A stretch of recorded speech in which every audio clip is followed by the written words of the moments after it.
Okay, I welcome you to another episode of Learning Stories. This is an audio and video show where we interview a diverse set of learners from the 21st century. On each episode of this show, we interview a guest who has a story to share about how they acquired a set of skills and knowledge in a creative and innovative manner. In the process, we hope to uncover a new understanding of learning as conceptualized, imagined, and narrated by the guest on our show. Today's guest, Neha Modi, is someone who I first came across through our shared love for books. She has a wonderful Instagram account where she reviews books and talks about the books that she loves, which I will be linking in the show notes.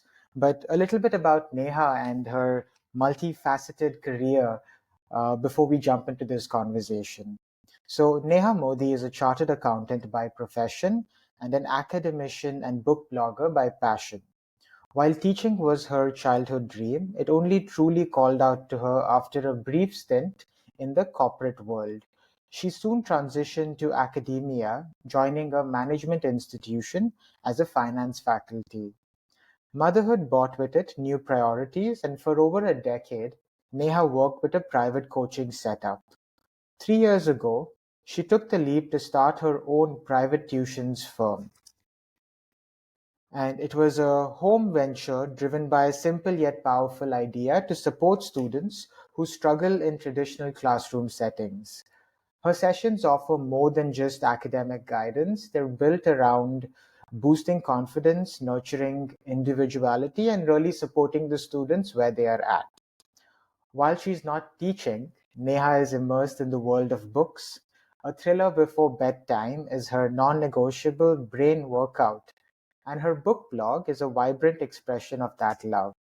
She curates book recommendations, creates engaging literary content, and connects with fellow bibliophiles who share her passion for reading, me being one of them. So I've had a few conversations with Neha offline, and I've always enjoyed talking to her about books, and we're part of the same sort of communities in a city like Bombay. But um, Neha, I'm curious about your childhood. Thank you for making time for this. And the first question we normally start with is, or we ask our guests is, tell us some stories from your childhood. Where did you grow up? Off the top of your head, what school did you go to? What was your parents' influence on your journey? And maybe you can tell me some stories with books as well, because that's such a big part of your life. Hi, Abhishek. So, thank you for having me here. And going to my childhood, so I am from Jaipur, and my entire education was done over there. Uh, and one story that I always like to share, and which has actually been a part of my journey, is that how my mom used to save her pin money to bring books for us. And that was, I mean, she's the first person in her family who had completed graduation.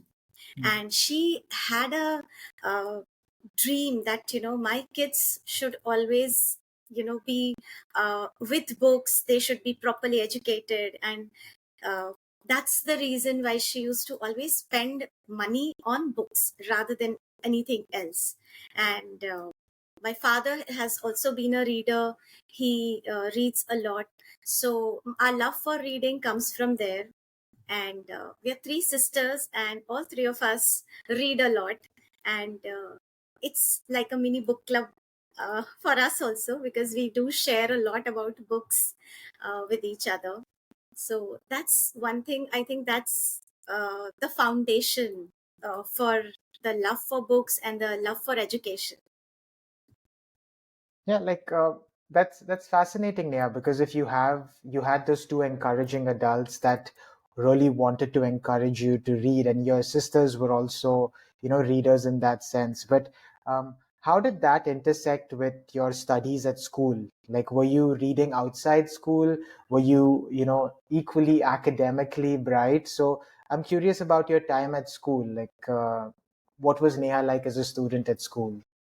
So, my journey as a student has been a roller coaster ride. I was a very bright student. towards the beginning, like those students who would get 100 on 100 in every subject. I was like that. So until third standard, everything was so bright for me academically. After that, I started. I got distracted, or I kind of just drifted away from studies for a bit. For like 4 5 years, I was completely out of that zone of studying, and I would simply get average marks. But somewhere I was always connected to books, because our library in school was one place where I spent a lot of time. The librarian had to literally tell me that she's not going to issue me more books, because every second day I would go and I would ask her to renew my books. So that never stopped for me. uh, but when I came in ninth standard, that is the time when I again started, started taking my studies very seriously, because every second day I would go and ask for a new book.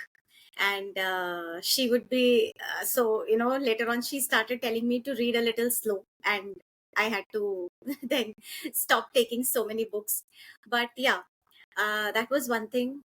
In ninth standard, I started taking my studies seriously again, and that was the time when I started taking my career seriously, and I started excelling at studies. So Yeah, like I'm curious about growing up in Jaipur, Neha. Like, did you read in English primarily, or you were also reading in Hindi, or any of your other local languages from that state? I'm just thinking about your exposure in terms of, because I think that's one unique part about growing up in India. We are immersed in so many different languages. So, did you have any experience reading in other languages as well? so predominantly at my place, we spoke English and Hindi. So most of the times it was English only, because in school we had strict rules about talking in English, and so my medium of education has always been English. And though Hindi was not a major part of growing up, but I still had an affinity for both the languages. Hmm. Yeah, like so. I think that does help in developing your reading imagination in terms of like the kinds of stories you are, exposed to, and that's very interesting that you said you read in, these two languages, or you were exposed to it through listening to it from an audio experience. But in the ninth standard, you said, you moved into this academic focus. And I know it's been such a long time since then, but, um, in India, we do have a couple of streams that most students channelize themselves into. So, was it commerce, arts, or science? What kind of school board did you go into? Um, what was the motivation behind choosing the subjects you chose, and how did you eventually explore that high school and university phase? So honestly, I was a little clueless about what I actually wanted to do. So I think my father understood that I'm not very clear on the, you know, profession I want to pursue. So he, being a chartered accountant, he said that now that you have completed your 12th standard, I'm from CBSE all through. So he said that now that you've completed your 12th standard, why not we fill the chartered accountancy examination form? And I was like, okay, since I don't know anything, I'm not sure what I want to do, let me try my hand at that. So when I filled the form, I gave the exam, and the last day of the exam, I came and I told him, I don't think so I'm going to clear this exam, and I think I now know what I want to pursue, and that's fashion designing. And he was like, let's wait for the result. Anyways, I'm not going to let you do fashion designing, but let's wait for the result and see what happens. And Abhishek, you won't believe, I cleared the exam with very good marks. And my father was, now what do you want to do? So Yeah, because sorry, Neha, go uh, ahead. there was no looking back then, that to something else. Then it was chartered accountancy for me. Yeah, because I mean they're like two different sort of fields, right? Yeah, there's chartered accountancy and there's fashion designing, and I know that chartered accountancy exam is one of the hardest exams to clear. And people take years and years of training to actually clear it. So the fact that you were able to clear those exams means that there was something there that, or a natural inclination towards those subjects. So what was that journey like? Your early life as a chartered accountant. You were quite young when you cleared it, and I know there's a articleship period in like a CA course. So did you eventually pursue that, and what about this curiosity for fashion design? And I know with CA you normally do the college degree along with pursuing your articleship. So what was Neha learning at that point of time? So, I enjoyed that period a lot because in college, we actually didn't go to college much. So it was mostly proxy attendance, which was a compulsory thing. We spoke to our teachers sometimes and we asked them permission for, that attendance and everything. So college studies would get covered along with the chartered accountancy studies. So I was not focusing much on my college exams. But one thing that I clearly remember, and I really cherish those days of my college, was in my first year of college, I watched all the movies first day, first show. So that was something like I enjoyed also. And yet I was also studying very sincerely towards my examination. So that was one thing. And another fact about me, which a lot of people are surprised to know, is that I have never taken a formal coaching for my chartered accountancy exam. So I have cleared my exams studying on my own. So it has been self study for me through and through. Now, what I used to do was, I am a night owl. So I used to sit at 10 p.m. and study till 6 a.m. And then my mom would wake up and she would start with the work, and I would go and sleep. I would sleep till the lunchtime. And that used to be my routine for like 5 years, because that's how long it took to complete my chartered accountancy and my graduation. So, and of course articleship was there in between. So I was in a mid-sized firm, which was my father's friend's firm. So I had the exposure of the entire kind of work that is supposed to be done as a chartered accountancy profession.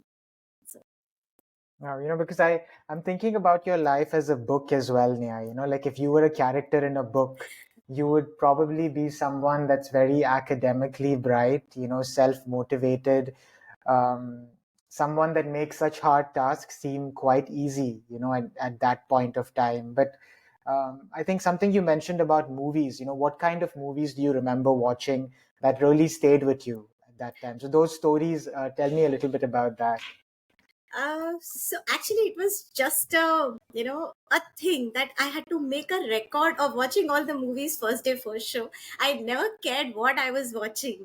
So for me, I mean, if there's a movie, Neha is going to watch that movie. That was the only target. And surprisingly, my father never, my father or my mother, they never discouraged me from doing it. They were like, yes, you need to enjoy your college life and you also need to study. So I was doing both the things together, and they were the ones who would, buy me tickets and let me go. So That's very sweet because I think it helps you balance, the rigorous academic life with something a little more enjoyable, right? And I feel like now your love for books in some ways also, helping you with that, though you do it in so many different ways with your reviews and, your Bookstagram account. So at that point of time in your life, Nia, were you fixed on taking up this journey with chartered accountancy, or I know in the intro we mentioned that there were several other changes, and so what were you thinking, career-wise and your personal life-wise? How were things changing for you at that time? so I had thought of uh, taking up a career in corporate world, but I very soon, and I'm grateful for that, I very early I realized that teaching is something that comes very naturally to me, and that is something I really enjoy. And that also happened because of a project that I had taken during my corporate stint. I was supposed to roll out a software and train the people in all the branches across India. So I did that for 3 months, and a lot of positive feedback came with respect to the kind of training I was able to give them. And they were so that is when I realized that I think teaching is something that I really enjoy. And also during my school days, I used to teach my youngest sister. She still remembers because she was someone who would not want to study, and most of her notes were not complete. And even if I had my exams and my studies to take care of, I would ensure that she is prepared for her exams. So I think it comes from there that I was so academically drawn towards and I wanted to pursue uh, teaching as a career. So that's when I thought I need to switch. I mean, corporate job is not for me. So I tried. I just walked into one of the closest management institute near my place. I just walked in. I said that I saw an ad, and I think you require a faculty in finance. This is my resume, and you can call me for an interview. So, and they were like, okay, did we even post an ad? But I just and it happened that after like a month or so, I got a call from there, and they asked me to join as a visiting faculty for a year. And then after being a visiting faculty for a year, I was given a proper permanent job over there. For 3 years I was teaching there. And I have taught there's a course called part-time MBA or executive MBA. So I used to teach finance. I used to teach accountancy to people who were of my father's age. Wow. And you were like very, very young at that point, right, Neha? And like Yeah, really, I uh, was just 24 at that time. wow. That's quite interesting because it's not a natural career sort of path for someone that has a chartered accountancy qualification, but it's still, I think at that age, it's very hard to discern and make that decision between choosing something that is giving you a certain career graph and understanding what you are really good at and what you are really inclined towards. I think most people in their early 30s and sort of realize that, but I think for you it happened at a sort of much younger age in that sense. But post that, Neha, like how did you continue your journey in teaching? I'm curious about, because I think you've been teaching for 10 to 15 years now, if I'm not wrong, right? So, or even more for that matter. So, like, based on this entire experience as a teacher, what do you think good teachers do that really help students, based on your experience? Yeah, so after teaching for 3 years with the Management Institute, I took a break for the next 3 years because I had my elder son and I was taking care of him, and I was not ready. And probably he was also not ready to, let me go and work. So when that happened after 3 years, I started with a private coaching institute.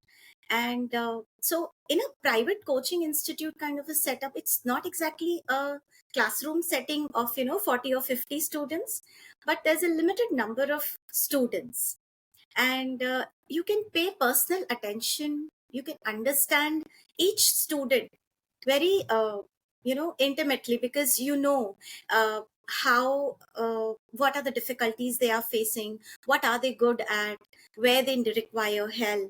So I really liked that kind of setting, but I still felt that there were some students who would not open up in front of others. And they there I felt a need of one to one coaching. So then I had my second my younger son.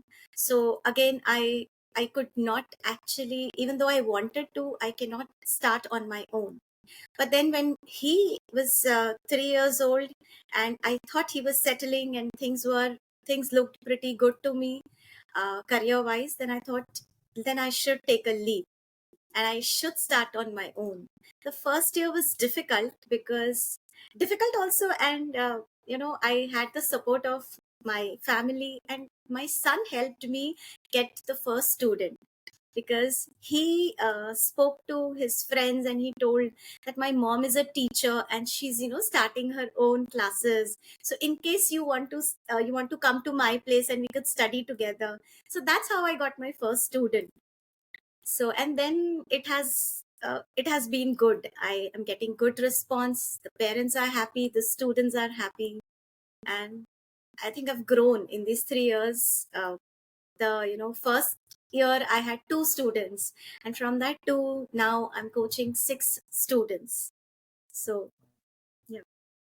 That's, uh, I mean, that's quite commendable, Neha, because, in a way, you are like an entrepreneur in your own regard, right? Because you are in charge of your time. You have realized that you have a skill for teaching, but you are also working with students independently and not in a regular sort of school setup. And I think the way you were able to understand where your skills can meet students' needs, because I'm sure there is a high degree of trust and that parents do require in such a setup, right? And I think you can't just build that trust by overnight, right? You have to build a good relationship. So I think, like any good sort of service, you over time develop that credibility and that trust with students and parents. And I remember in one of our conversations, you said that it's your focus to work with students that are really struggling. They are the ones that may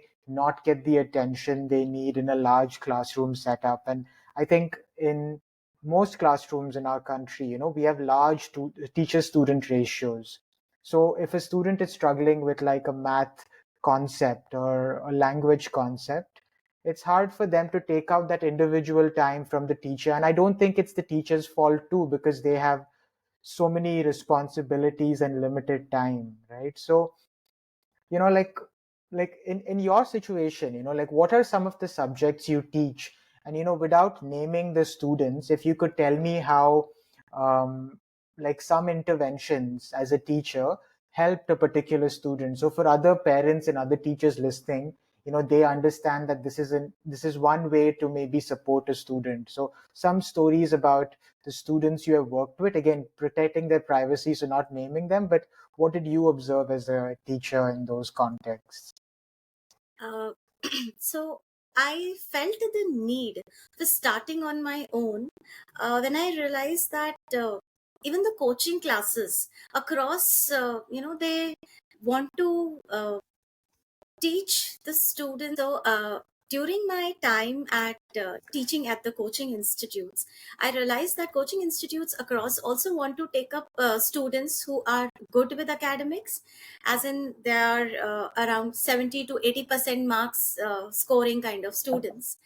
And and I felt that, I mean, they're not wrong, because obviously they're there to earn, and they also want that the image of the institute should be maintained. So they want good students who will score better. But then those are not the students who really need help.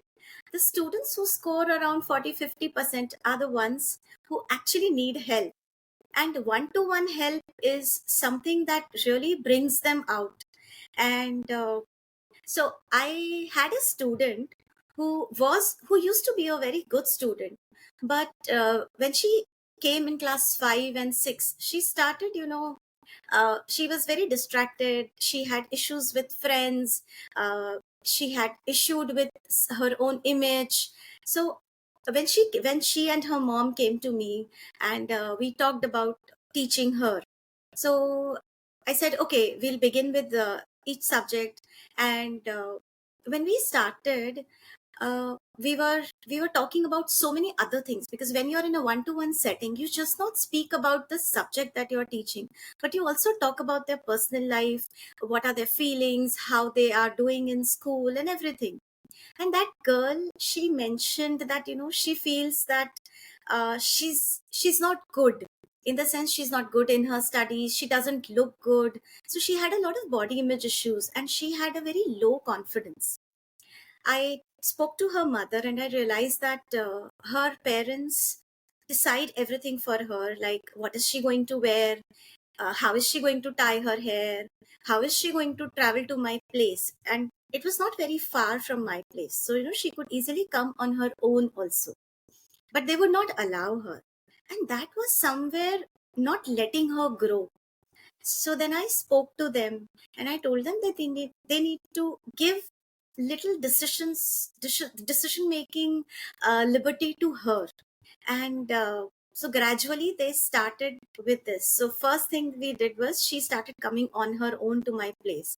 The first day she came to my place on her own, she was so happy, and she said that I felt so good, I felt free today, that and I felt that I can do this. So somewhere that confidence was boosted.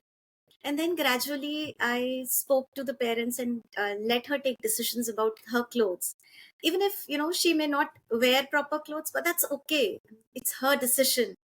And that gradually helped. So for 2 years that girl was with me, and now she is doing very well. And I even now we meet, and her parents are also in touch with me.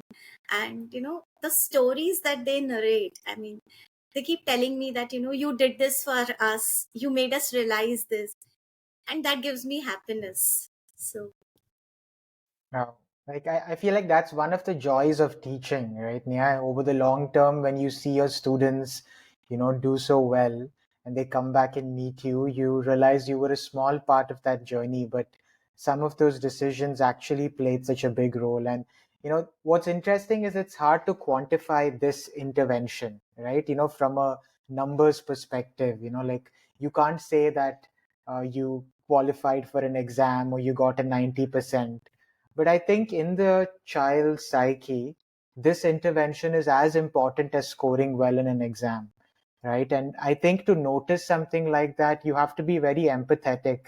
And I don't feel like that is very easy to do if you don't build a good relationship, because I don't think children will share such vulnerable thoughts with everyone, right? They have to feel safe with you. And even my background, like in teaching and in the classroom, I realized that in addition to teaching the curriculum, you have to make them feel safe and excited and curious about the subject.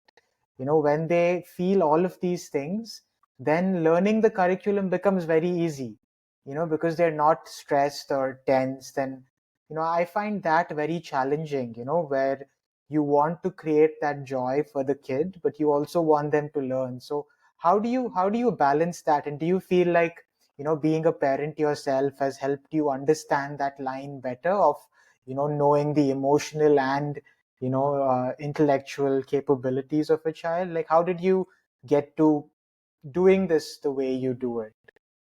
so initially when I started, I was also a little not sure whether this would work or not. But fortunately, I have always come across parents who have understood this part. So, parents ask me, are you going to take some tests before the exams? Are you going to, give us marks how the children are performing? So I tell them, the school is taking enough exams for your children. I don't want my classes to become another burden for them. It should be a joy for them, and they should be willing to come here.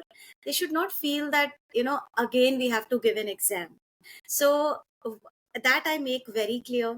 Some parents do feel that no, no, no, without a test, we can't find out whether our kids are doing good. So, they don't enroll with me, which is okay because not everybody would feel the same. But there are parents who understand this and they are okay with it. It also comes from the fact that I don't force my own children to, with those numbers. I never judge them on the basis of what marks they are getting. If they are sincerely studying, if they are good with games, if they are not too much into devices, they are playing, I'm good with that. So it and so my kids also have these stories to tell, so they also when they speak to the students who come.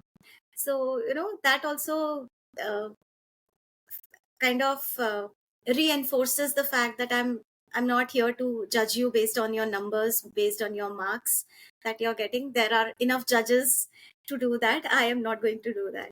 So recently, in fact, yesterday only, I have a student who hates to read. So he's not willing to read the chapters. He only tells me that you ask me all the questions, I will give you the answers, but I'm not going to read the chapters. And I feel that reading a chapter is very important. And nowadays in schools also, they're not really reading the chapters with the students. They show the presentations based on the chapters or the videos. So somewhere that reading is not happening. So I always encourage that. So with him, what I did was I told him, okay, let's play a game. I will ask you questions, you give me an answer. If you give the correct answer, I don't ask you to read that part, but if you give me a wrong answer, you'll have to read that part. And he was like, okay. And I knew that 70% he will not be able to answer because he's not read the chapter. And that happened. So in a way, I made him read 70% of the chapter, which I think is a big win for me and for him also, because he'll perform good in his exams, which will ultimately boost his confidence. So I love that. It's a very creative way to encourage that habit of reading, right, Neha? And like, are you, because you're a reader yourself, Neha, you're such an avid reader, but you're also a parent, you're a teacher. And, with the advent of technology, especially in the last 20 years, I feel like you have an interesting vantage point of growing up in a world, because I know um, for a long time we didn't have access to so many tools, right? And then suddenly in the 2000s, I think we were inundated with this huge outflow of media tools. And like, what are your thoughts on this intersection of technology, like access to technology, and the development of reading habits, both from the perspective of a parent and teacher? Like, what are your suggestions for other parents, trying to navigate this sort of dilemma of encouraging and building readers, but also navigating this device access sort of space? okay, so there are two things here. One, a lot of parents keep saying that we want our kids to read. And I ask them, do you read in front of your kids? Have your Mm. kids seen you reading? If not, how can you force something on your children when you yourself aren't doing it?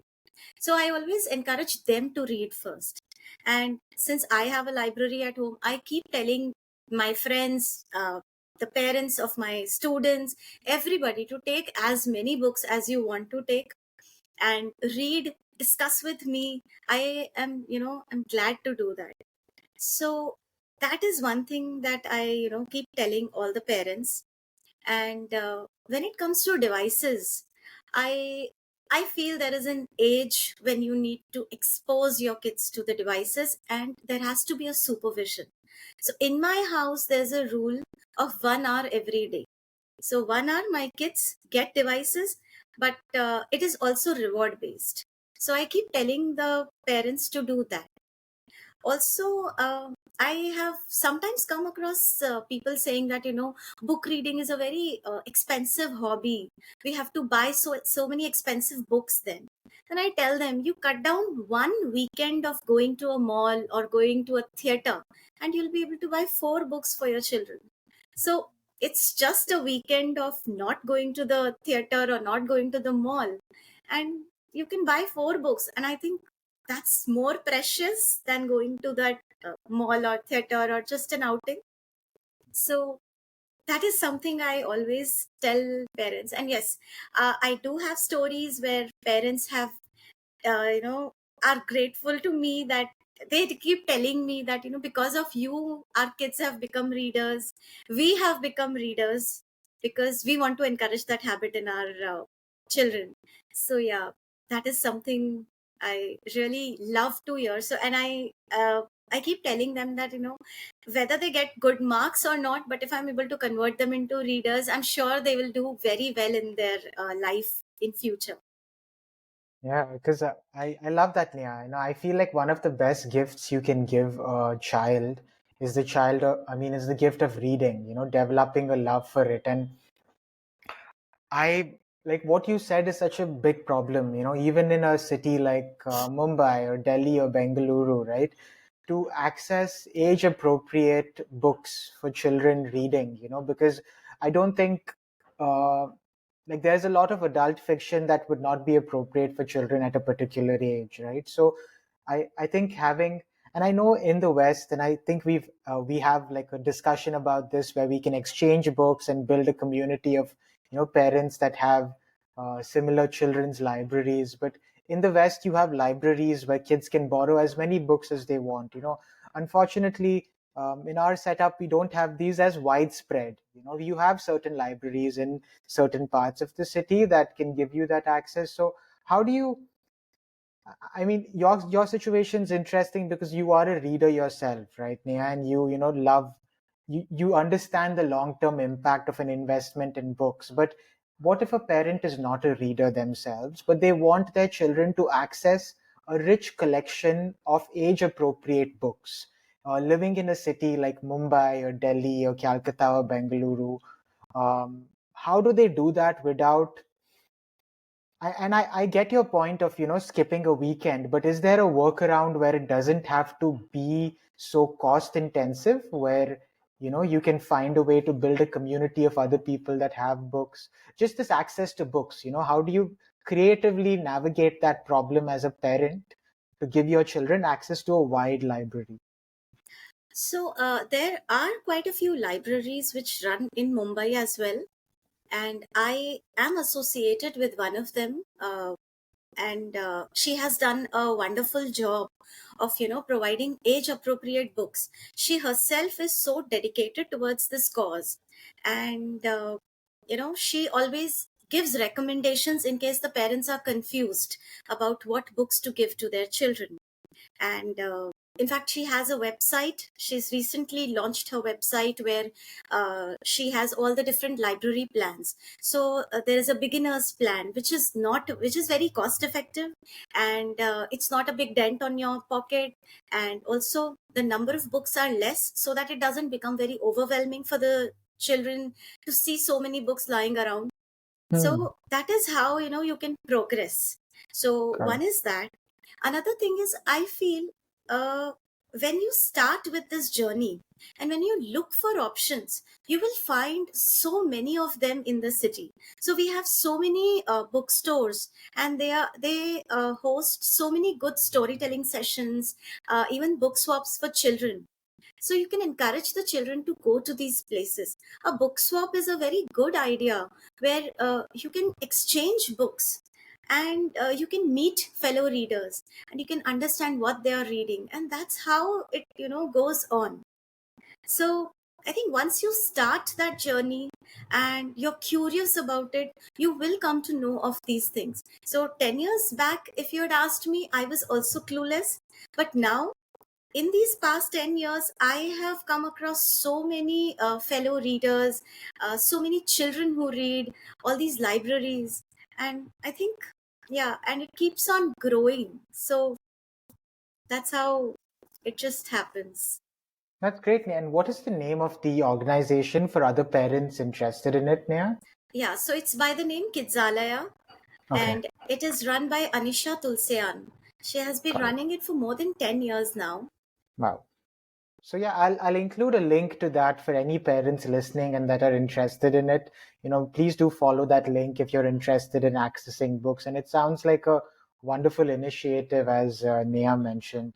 So Neha, we've jumped into so many different things about your journey, and I think it's so inspiring to see how adaptable, flexible, and curious you continue to remain. As you progress through your career, and also how empathetic and kind you were. And it's hard to say that for a lot of people, but you genuinely wanted to improve the students lives beyond just helping them get better grades. And I don't think a lot of teachers are able to do that because of time constraints and other challenges. So I think your work is so important and vital to young learners in the context that you're working in. But now, for this last part of the interview, Nia, I wanted to talk to you about your life as a reader. This will include a lot of recommendations because I think For the listeners tuning in, please do follow Neha's Instagram handle. Like, I think Neha does a great job creating short videos about books that she's reading, and you really see the passion and love for these books. But without revealing the plot, they tell you why you can read this book. And I know she has a special passion and love for thrillers. So Neha, tell me about your life as a adult reader. Like, what kind of phases have you gone through as an adult reader? What genres have you been more inclined to? And how have you built a community around reading that, because I think we met at a book discussion recently, and we were talking about how a book club discussion is a great way to extend your reading experience. So, just tell me about your journey as an adult reader and the highs and lows of that for you. Okay. Uh, so I used to read a lot when I was in school, like I've already mentioned. But after that, there was a very dull period of like 10 years or so when I was into, studies. Then I got married. I was into corporate world. And that time I kind of lost touch with books, though I still felt I wanted to read, but I didn't have that much of time at hand where I could read so much. Then, when my eldest son was born, I started reading again, and I used to read to him a lot. And we used to do challenges like 100 books in a month, kind of challenges, and that kind of made me connect with reading again. And I started buying a lot of books and we read together, and I also started sharing those books with fellow mothers. And in that process we built a little community of readers, of my son's friends who are also readers. So, and now even now all the kids read and all the mothers also read. So that's one thing we did. And then later on, in 2015 was the actual time when I started looking at my personal reading, and I started reading again. I joined a few online book clubs where people would recommend books and people would discuss books. And then I came to know of Instagram and a small community over there called Bookstagram. And when I became a part of it, I felt like heaven has opened up for me, that there are so many people with like-minded views, and they all want to read together. And I came to know of the concept of buddy reading a book, that is reading a book for a particular duration and then discussing the book. So that helped me make a lot of friends. I came to know of a lot of genres, because earlier I used to only read thrillers. Then I came to know of historical fiction, then a lot of these literary fiction books. I came to know about, I knew about like the Booker Prize and all, but I never thought of reading those books. So, over a period of years, I have started reading those books also. They are difficult reads, kind of, it's for someone who wants to read fast paced thrillers. But, uh, you know, when you're connected to so many other readers and you see them reading and bringing out such rich thoughts from the books, that you feel like you want to read those books and you want to understand the concepts the way the other people are understanding. So now I read like a lot of genres. So there's dystopian also. Recently started reading sci-fi, which is completely new for me, because I don't really enjoy those scientific terms and all, and I don't really understand them. But I want to do that because I think it's a very good genre and there are a lot of good books in that genre. So I'm kind of exploring that now. No, and like, for you as a reader, Neha, like, um, this is like a little bit of an open-ended question, right, Neha? Like, how does, apart from the joy of being engaged in a story, how does reading improve your life, or what is it emotional? Is it imaginative? Is it learning? Is it comfort? Is it like a conversation with a friend? Like, if you had to articulate, um, how reading, what kind of joy does reading bring you? Can you like help me? Because I have an answer for this myself, but I know it's different for every reader. So what is it for you? I think, Abhishek, it is a mix of everything, what you said. Yeah. You learn new things, you understand other people very well Hmm. when you read, because you come to know of different points of view, which otherwise you would not. I feel it also makes you very flexible. You're not very rigid then, because you understand other people's point of view, and that is very important. Also, uh, it kind of it definitely improves your vocabulary, and it definitely improves your understanding of things. It also brings a lot of people together, and respect for other readers, that there are books which I may have liked but someone else has not liked, but understanding why they have not liked it makes me empathetic towards them, that yeah, that's okay. I mean, there are people who may like the book, who may not like the book, and there are a lot of concepts which we otherwise would not come to know uh, had we not read the books. So, for example, if you talk about World War, so we understand World War as in uh, war, who were the allies, who were together, who were fighting. We know that, but we don't know the intimate stories of so many people who were closely involved there. And that is what books bring out, because the authors do a lot of research for writing those books. So that sometimes there are a lot of first hand information which gets generated into a fiction and then presented in a book, though it is fiction, but there is some reality to it, and that's what makes you understand all these situations very well. Hmm.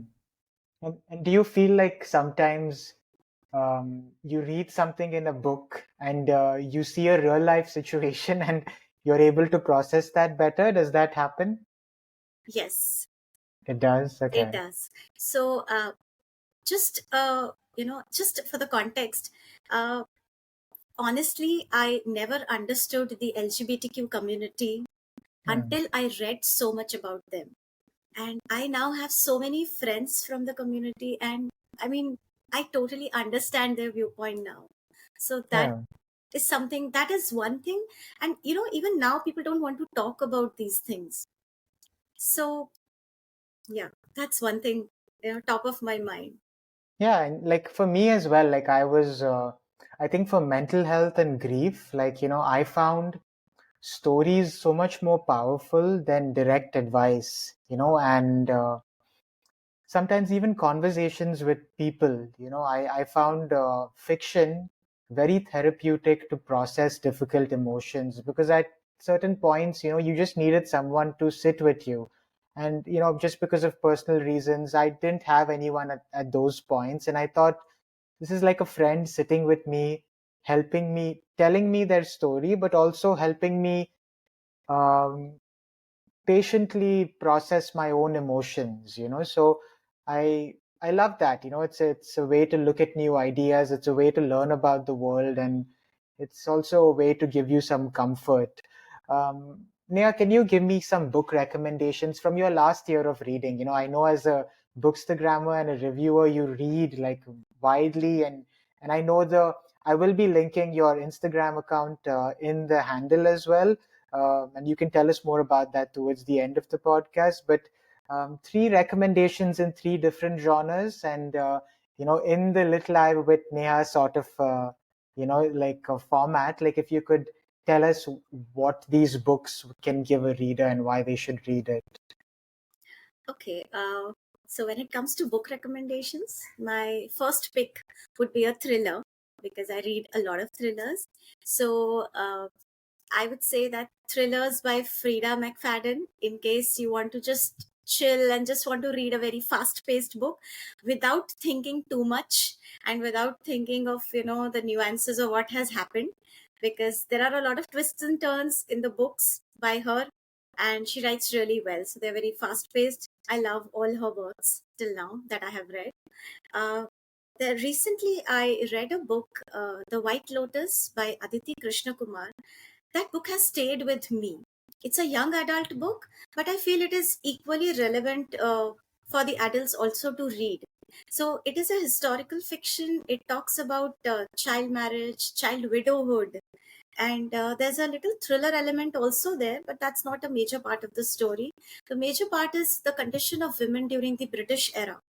So that was one book which has stayed with me for a very long. I mean, it has made an impact on me, and it's a very great book. Then Strange Pictures by Uketsu, which is a very different kind of a thriller. It's the cases are solved through the pictures that are made by the characters in the books. So that book is very interesting. The way it is written, there are a lot of illustrations in the book because it talks about pictures. So and it's a Japanese thriller. So I think Japanese authors write very good thrillers. So there's a series called The Honjin Murders. So that's another set of 6 books which are amazing. Uh, yeah. And if you talk about historical fiction, I love books by Kristin Hanna. Uh, Last year I read The Women by her, and it was a very, very good book. It talks about the Vietnam War and the impact of that on the different women. And like for discovering these books, Neha, like for someone like me, I love reading books, but sometimes I find it challenging to find new books. I use Goodreads or some of these social review sites, but according to you, for a reader that wants to find new books and stories, and also talk about their reading experience, what are some suggestions and thoughts you would share?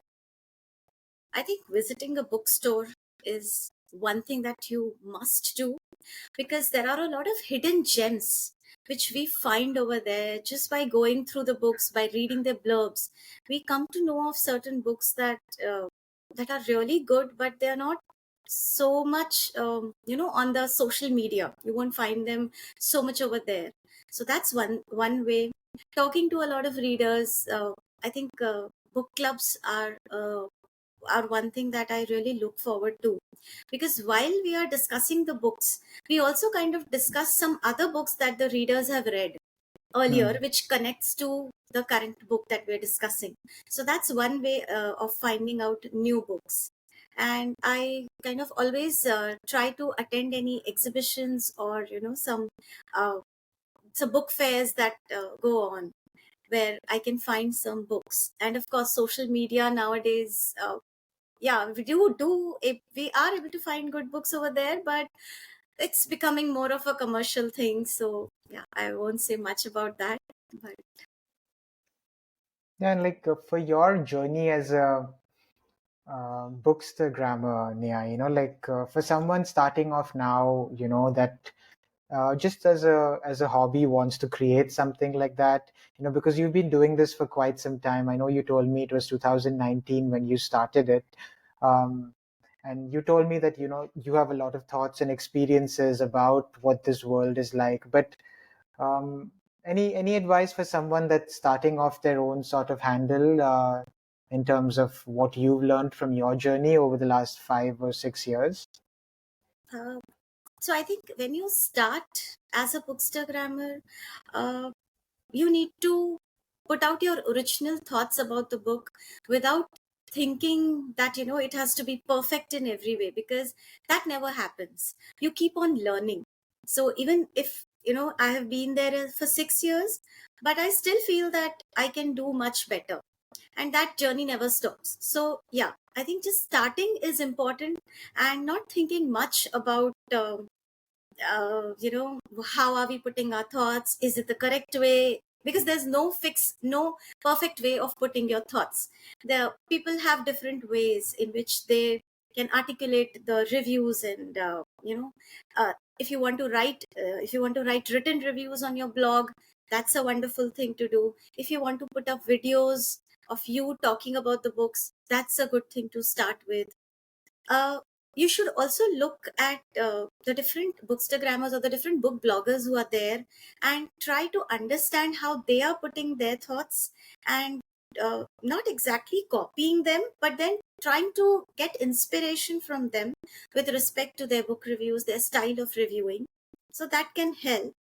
And also, yeah, I think for 2 years I was also, doing a lot of review projects. So while now I'm not taking up review projects, but I feel that is also a good way to learn how to put your thoughts and to, understand how the entire kind of publishing industry works. It's good to work with publishers also sometimes to, and those free books are sometimes a good motivation to the new bookstagrammers to continue on this journey. So yeah, there's nothing wrong in that. And they should experience all these things and then come out with their own style of reviewing books. And I think that's how you grow. That's great advice, Neha. And for someone that wants to reach you on the internet, what are some ways that they can reach out to you as a bookstagrammer and as a private tutor? So I am on Instagram, and my handle is lit with Neha. I often communicate a lot over there. A lot of readers, uh, we communicate there. So that's one way. I attend a lot of book clubs. So yeah, I mean, I do share a lot of stories about that, and I think that's one way you can connect to me. With respect to my tuitions, so that's most of my tuitions are offline, so I'm not sure, but yeah, I have started online. So in case people want to get in touch regarding studies, so again, I think Instagram is a good place where I can be reached out for that as well, though I don't put up a lot of stuff about my tuitions over there, but yeah. Wonderful. Thank you so much, Neha. This was such a fun, enjoyable discussion, and I feel like in this 1 hour I was reading a book, about someone's life journey, and it's just very inspiring to see uh, how you navigated different phases in your life with kindness, empathy, and curiosity, right? And I think that's definitely something to learn from. And rather than look at challenges, you looked at it as opportunities to grow and learn, and you created new opportunities for yourselves at different times, and you were able to balance multiple responsibilities at the same time. So as someone looking at your life from the outside, I feel like there's a lot to learn, and from your experience, not just as a reader, as a tutor, but also as a parent, as a teacher. So thank you, Neha. I really enjoyed this. Thank you, Abhishek. It was very nice being here, and thank you for all the kind words. I hope I'm able to create more readers and yeah, continue on that journey. Great. So, on that note, we come to an end of this episode of Learning Stories. I will be linking the recommendations and handles that Neha has mentioned in the show notes. Stay tuned for more such stories. Again, the reason I created this podcast was to create a kinder and more empathetic version of the internet where we hold space for each other, but we also slowly learn to appreciate and understand the years of effort, sacrifice, love, and learning that it takes to build a career in any field. And Neha's journey shows us that there's the effort in the long run really is worth it. So until next time, keep learning.